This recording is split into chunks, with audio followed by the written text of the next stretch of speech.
съобщава Невена Петрова.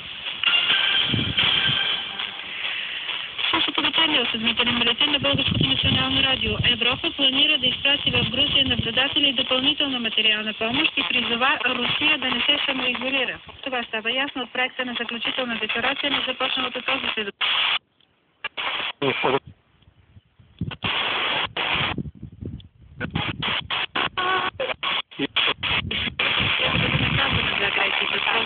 И признаването на Абхазия и Южна Осетия. С още информация.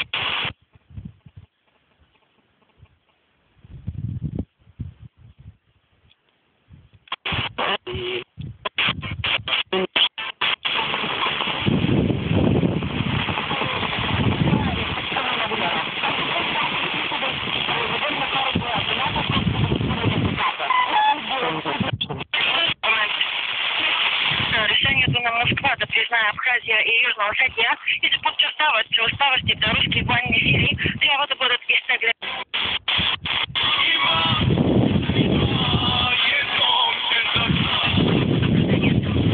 Русия е правен преди да направи избор в посока на общия стратегически интерес за сътрудничество и да не се самоизолира.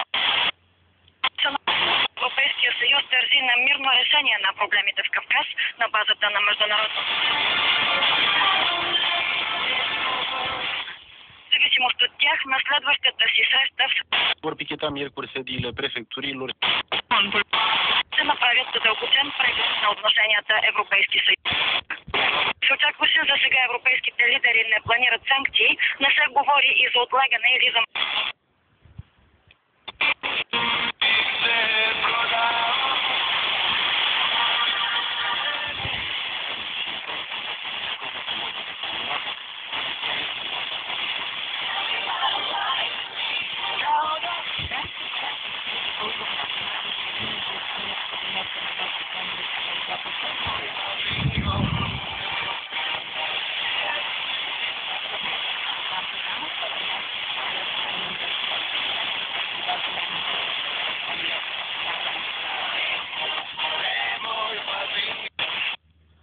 Yeah.